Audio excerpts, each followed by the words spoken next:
Hello, dear kids, and welcome back to this new chapter, Business Services. Okay, from the point of view of examination, ये बहुत ही important topic है. इसका weightage बहुत ज़्यादा है और हाँ बहुत लंबा चौड़ा topic है ये. लेकिन क्या tough है? बिल्कुल नहीं, बहुत easy topic है.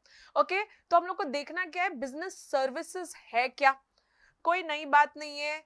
चैप्टर नंबर 1 ओसी इस साल का नहीं, लास्ट ईयर का 11th का थोड़ा याद है.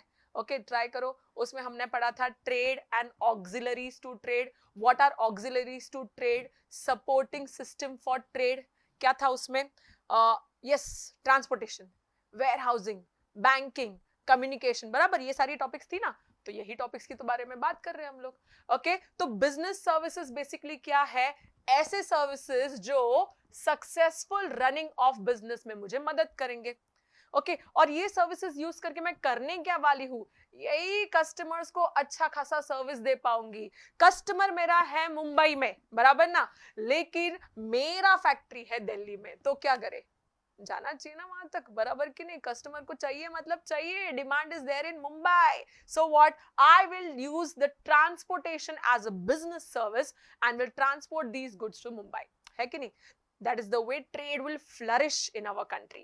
तो हम लोग बोलते हैं business services are supporting to the businesses, right? अब इसी टॉपिक में हम लोग सिर्फ फीचर्स देखेंगे इस business services के. क्या है सबसे पहला फीचर? हेटेरोजीनियस. थोड़ा थोड़ा शब्द भारी है, ओके, लेकिन इसका मीनिंग बहुत सिंपल है. हेटेरोजीनियस का मतलब है डिफरेंट, अलग अलग अलग अलग, है ना. हम क्या बोलते हैं बच्चा? सर्विसेज ना अलग अलग होते हैं. मतलब आप जाओगे अगर एक बैंक मैनेजर के पास, ओके, और आप पैसे निकालोगे, शायद वो आपको हंस के बात करेगा, हंस के गुड मॉर्निंग, वो ना थोड़ा बहुत, है ना. मैं जाऊंगी ना, हो सकता है कि ना थोड़ा खड़ूस या मुझे गुस्से में कुछ बोल दे, नहीं यहाँ पे नहीं, दूसरे लाइन में खड़े हो जाओ, ऐसे. तो क्या है, आपको अच्छी सर्विस मिली लेकिन मुझे तो बुरी मिली ना. अब हुआ क्या? तुम गए कब? जब उसका खाना खाने का टाइम था. लेकिन मैं गई कब? जब उसका घर पे जाने का टाइम था. तो ऐसे हो सकता है जहां पे he did not like me, okay, or he did not give me good service. So second one is participation of customer. Participation of customer का मतलब कैसा है पता है बच्चा? यहाँ पे for a service to be given we need the customer or we need the person who will be taking these services. तो इसमें हम लोग कैसे बोलते हैं? जैसे say for example parlour, beauty parlour है ना, ओपन है, आंटी या वहां के जो एम्प्लॉइज है सब बैठे हैं, ओके, लेकिन जब तक हम नहीं जाएंगे वो सब लाली पोती किसको करेंगे, बराबर कि नहीं? So this is what it is important. हम लोग क्या बोलते हैं? Participation of the customer. Transport company is ready to take the bus, bus ready है, लेकिन पैसेंजर आएंगे तभी तो ना गाड़ी शुरू होगी, तभी तो ना हम सफर करेंगे, मतलब अच्छा सफर करेंगे.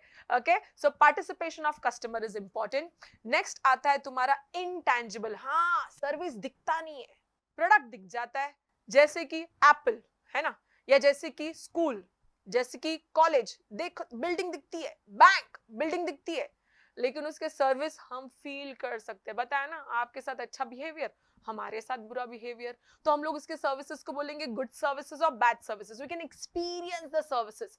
तो these services are usually intangible. Okay, so people can take benefits of the bank and they can just see the bank as a building, however they will feel the services. Okay, next आता है तुम्हारा non stocking.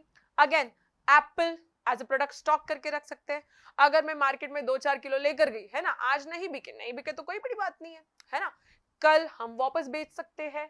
क्यों? क्योंकि मैं stock लाकर रख दूंगी. लेकिन same doesn't happen with the services. अगर कोई एक, जैसे यहां पे एग्जांपल है बैंक एम्प्लॉइज, ओके, स्ट्राइक पे चले गए. आज स्ट्राइक था इनका, आज क्या 2-4 दिन स्ट्राइक चला, लेकिन क्या मैं उसको बोल सकती हूँ स्ट्राइक खत्म तो 2-4 दिन काम नहीं किया तो वापस इसका भर के दे दो? स्टॉक कर सकती हूँ मैं इनके सर्विसेज? नहीं ना. इसीलिए तो हम बोलते हैं इसको non stocking of the services. Simple. And next one is non transferable. Yes, service आप ट्रांसफर भी नहीं कर सकते. अब जस्ट सोच लो कि हम ऐसे डॉक्टर के पास गए चेकअप करने, एक पेशेंट डॉक्टर के पास चेकअप करने जाता है, एक बार पैसा भर दिया तो फॉरएवर आपने डॉक्टर को खरीद लिया क्या? ऐसा नहीं होगा. आपको क्या करना पड़ेगा? दूसरी बार बीमार हुए फिर जाना पड़ेगा और फिर पैसा देना पड़ेगा. That is what it is called as non transferable. A patient visits a doctor and takes treatment. है ना, by paying fees every damn time. वो डॉक्टर को खरीद नहीं सकता है, right, that is what we are saying, non transferable.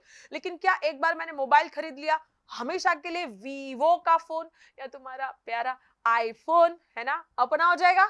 अपना हो जाएगा, पैसा दिया तो हमारे पास आ जाएगा, transfer of goods, but non transfer of services, right. So what are the examples of these banking services? Last time पढ़ा, थोड़ी देर पहले भी मैंने बताया। एक हो सकता है अपना इंश्योरेंस, है ना, रिस्क सिक्योर करने के लिए। बैंकिंग हो सकता है, ओके, कम्युनिकेशन, तुम्हारी जनरेशन तो अच्छा अच्छा कम्युनिकेशन जानती है, राइट, ओके, ट्रांसपोर्टेशन हो सकता है, या वेयर हाउसिंग सर्विसेज हो सकते हैं। एक एक करके हम इन सब के बारे में पढ़ेंगे in coming video. Stay tuned.